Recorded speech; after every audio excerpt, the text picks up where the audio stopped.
back. We're joined by some guests this morning talking to us about lupus. As we mentioned earlier in the show, lupus is a conversation that I think is so important for us to have, especially right now as we're learning about more people being diagnosed with this disease.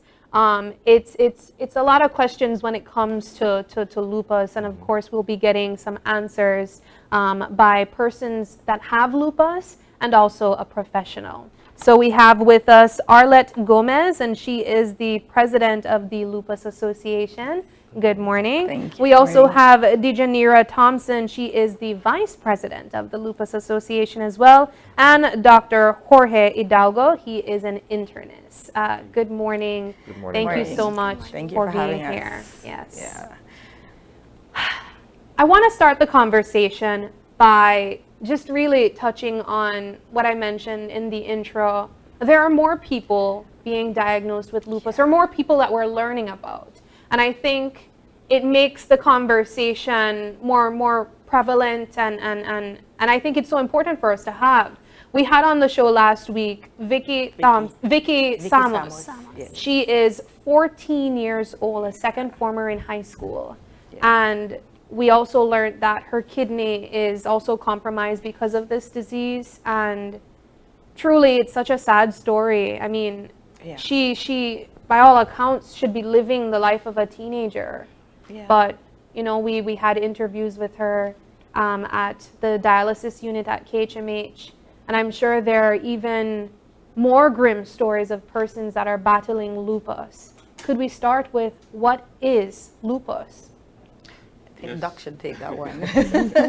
But, thank you for having us this morning. And then lupus is we call it an autoimmune disorder. And then just to put it in a simple words, our immune system is the police in our body. And that what happens when we have an autoimmune disorder is that for some reason the police in these particular areas of the body start to fight each other and create something that we call it antibodies. And that is lupus. The only thing we have several autoimmune disorders, but lupus in particular have an important characteristic that can affect any organ of our body. That's why it's called systemic erythematous lupus, because any organ can be affected. Each person, of course, it will have the condition in a different way. Some others in a very aggressive manner, and some others in a different way. And other important characteristic is that most of the times affects women in a relation of 10 women for a man. That is the relationship. It's More women. Common, right? More women than a man. And of course, lately, because of they are very vocal and trying to communicate to people, then more people are coming to say, hey, I have those symptoms that they are describing me, and then it's easy, and then I want to have some and run some tests to see if I'm also dealing with lupus, no? Do you guys understand why it affects more women than men? It's not. There are many things in terms of what causes lupus, the origin of lupus, that we still not understand. Of course, more and more we are investigating, and of course there are more new medications. But the understanding of lupus is not totally comprehend. Yeah. So you women are both living with lupus and advocating for lupus awareness. Yeah. Let's get your experience, Arlette, as someone who's dealing with this disease. Yeah, for me, I was sick for 2 years and they couldn't tell me what was wrong with me. I had 4 surgeries and they couldn't tell me what was wrong with me. And then this gentleman saved my life. Dr. Hidalgo was able to diagnose me that I have lupus, but for 2 years I didn't know what was wrong with me.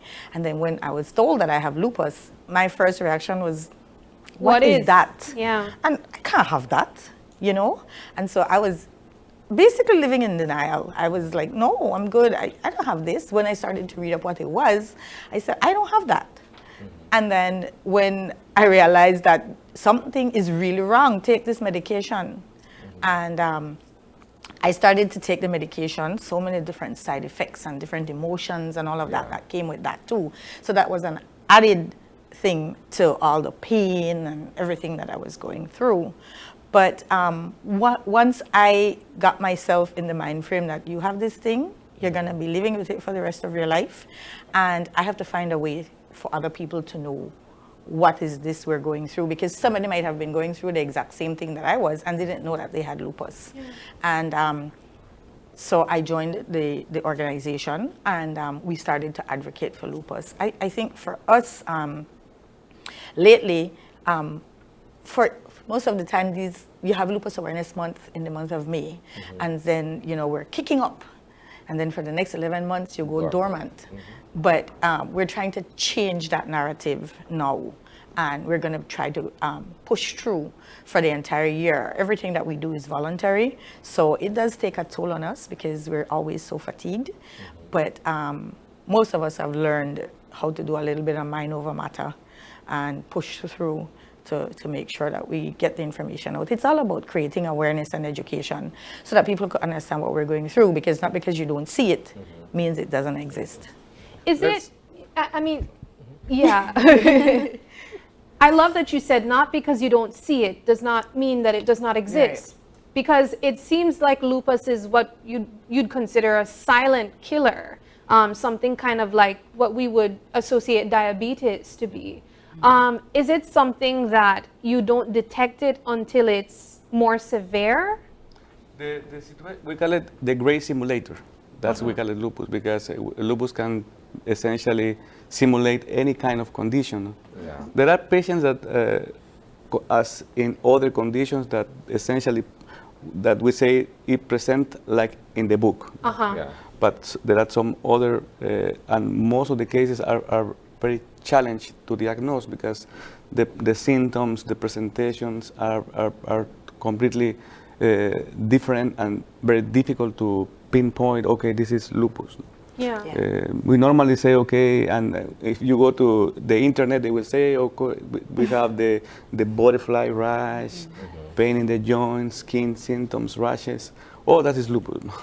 But there are other patients that they present completely different and are very challenged to make the diagnosis. Let's get your experience, Dejanira. Well, my experience is a lot like Vicky's. I was diagnosed at 14. I was also in high school.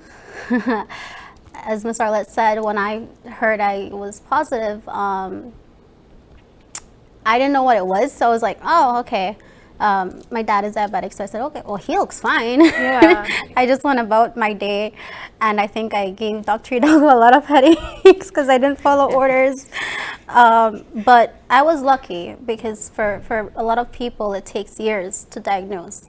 My aunt is a doctor, well, was a doctor, she's retired now, and she noticed the butterfly rash on my face.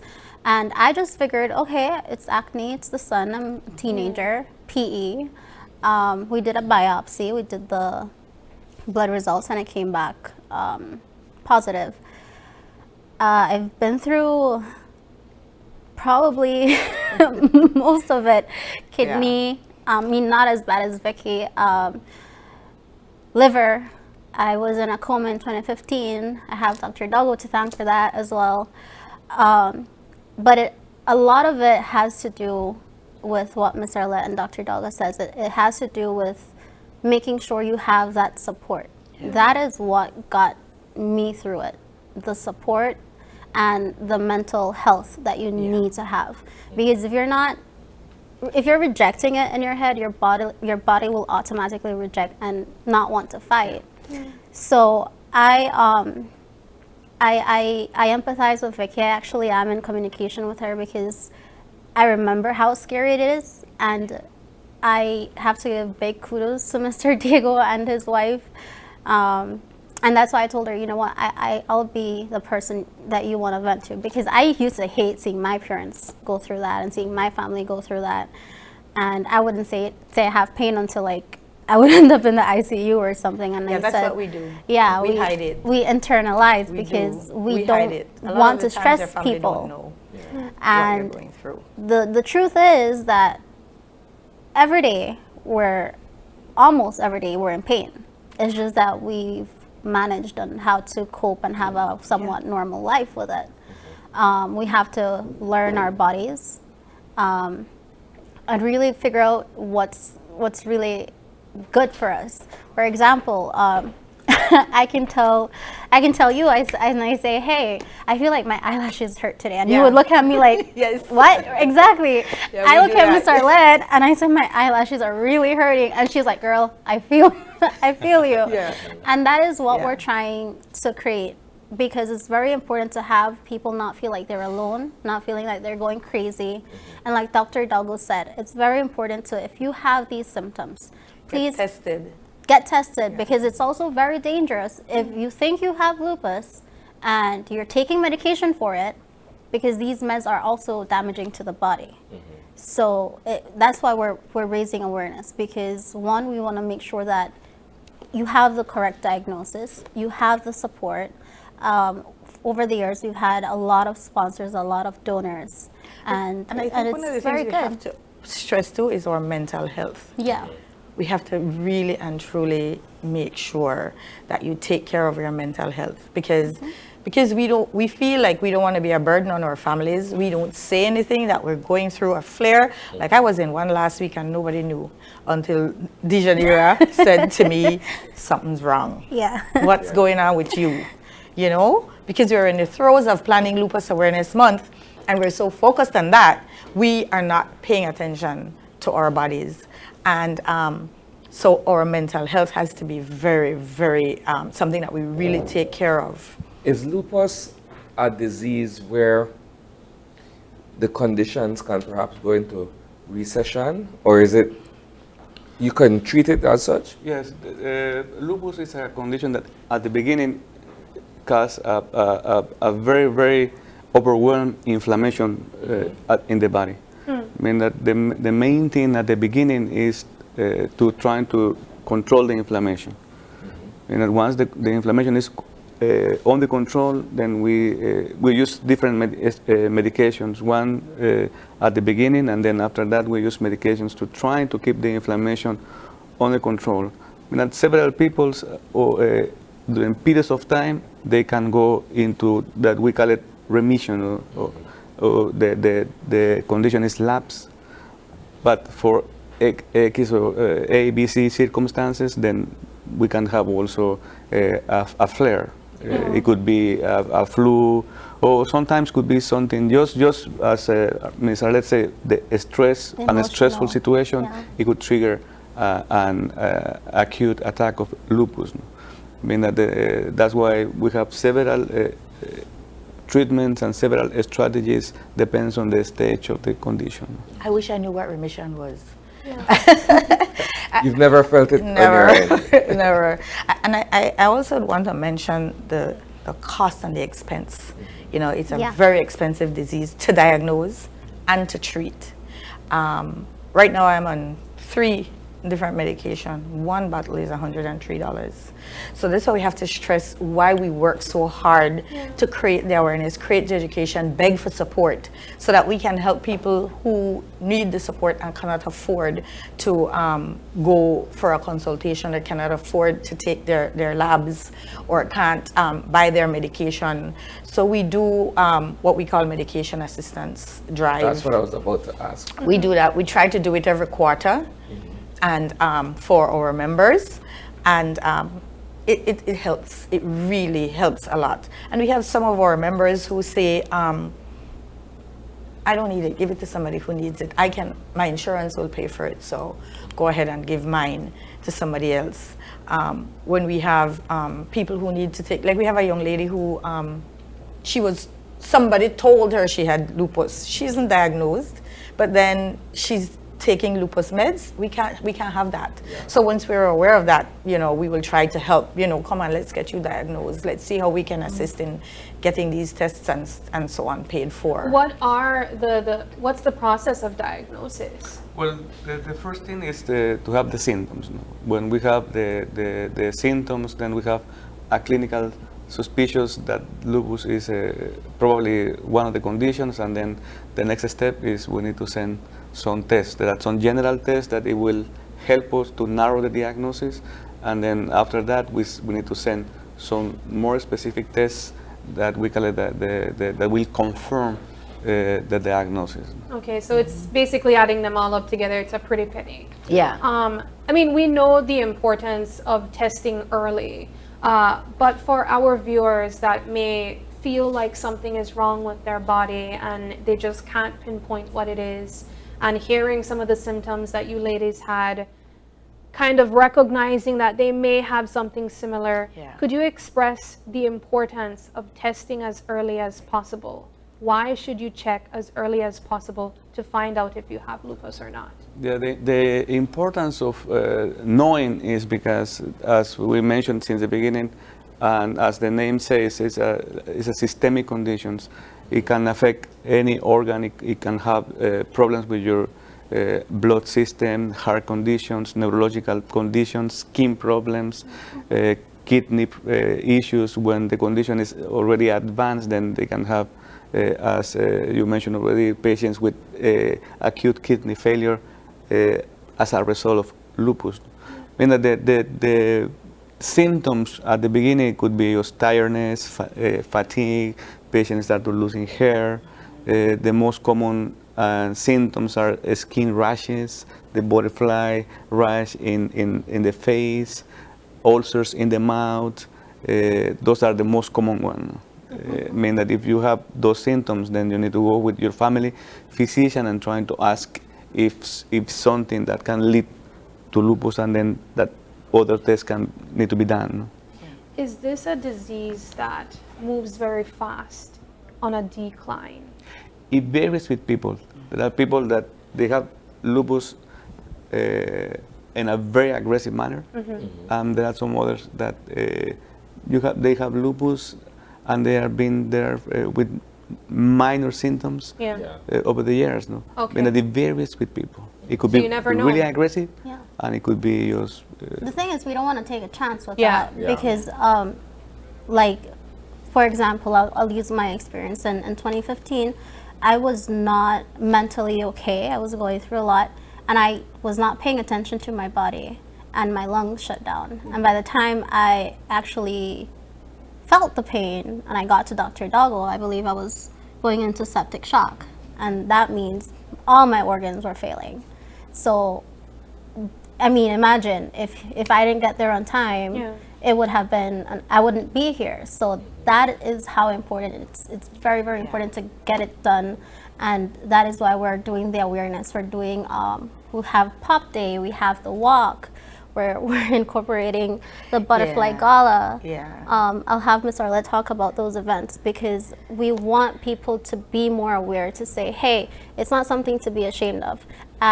Where I work, whenever I have to do a presentation, I always present, I'm super sensitive, you know, I'm a crybaby, I'm very emotional, I care about mental health, but I also have lupus, so if you have questions, let me know. And then I always have somebody in that class say, oh, I know somebody who has that. And they ask questions, and that's how you get the conversation going, you know, because I have scars, and you're not ashamed to, I'm not ashamed to show it. No. So that is what we're trying to push people to say, if we can do it, you can do it. You just need the help, and we're there to help you. Yeah, and like you said, this is Lupus Awareness Month, and so we have to say thank you to you guys for helping us to kick it off. And in this month, we try to have activities that will help to create the awareness and help us to raise some funds also. So we do what we call POP, the POP Day, which is put on purple.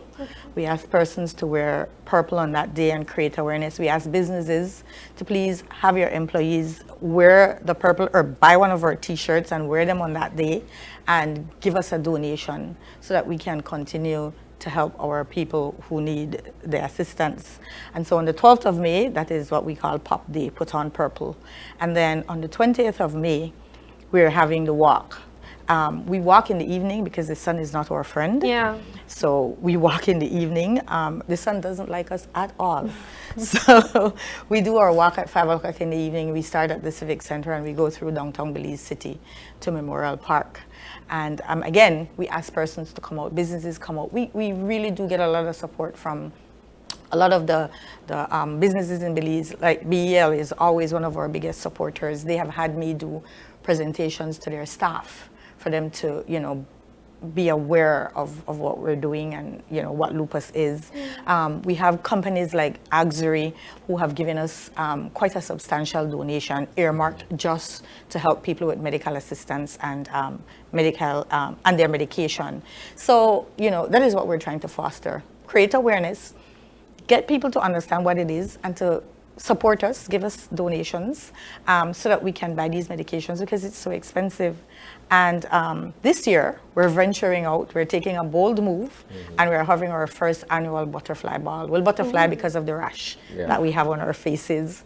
And butterflies are beautiful, and so are we, you know? So, so that is on the 17th of June. Okay. We have to thank Niche. They're giving us the House of Culture, the venue, for free because they understand what it is that we're going through and why we're doing what we're doing. And we're hoping that this will be such a success that it can become an annual event that will help us to continue to raise funds. When you look at raising awareness, that is one thing. That is for persons who are afflicted with this disease to... And their families. And their families, yeah. To come and access information, to find out how they can help themselves and each other, and what have you. So that is one thing.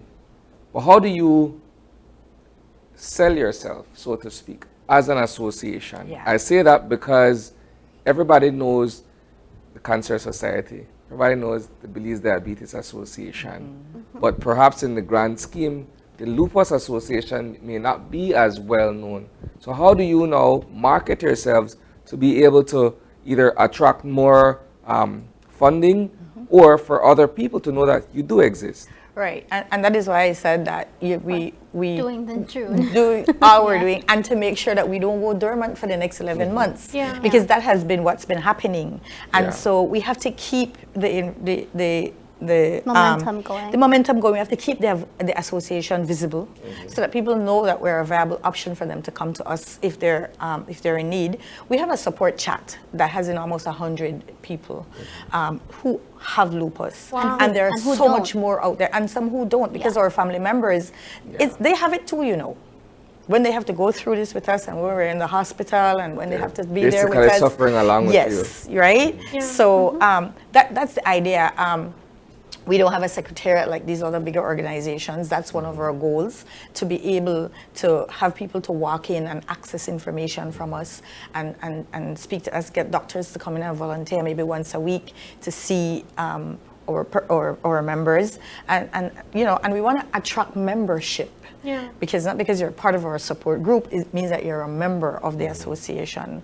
$50 a year, and anybody can become a member, you know, family members. We would prefer that people who are not lupus sufferers to be members of the association, because especially when we have events going on and we get fatigued and we need the assistance, for the most part it's only us who have the disease who is pushing through with these activities, and it does take a toll. Done, it's like we're out for the month. Right, you know. So that's why we are pushing so hard for this year to kind of change the narrative of what the Lupus Association is, so that people can, you know, come to us. There are people who have lupus, and we see it being talked about on these different social media platforms, and we don't know, and they don't come to us. So that makes me think they don't know about us.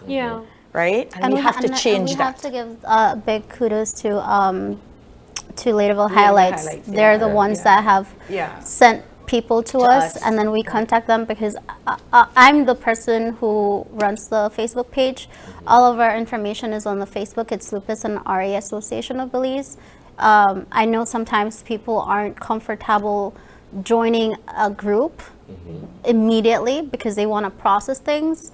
They contact me personally. They can talk to me personally. If they want information, my number is there. And that's basically what we're trying to do. We've learned from our mistakes in the years where we only do it in May. And we have to, as hard as it is, we're getting the sponsorship and we're getting the support, and we're gonna try our very, very best, as hard as it may be, and as much as Dr. Hidalgo might see us in his office, we have to do it for the people that he says things don't like, have you voices. guys need to take it easy. Yeah. Yeah. Yeah.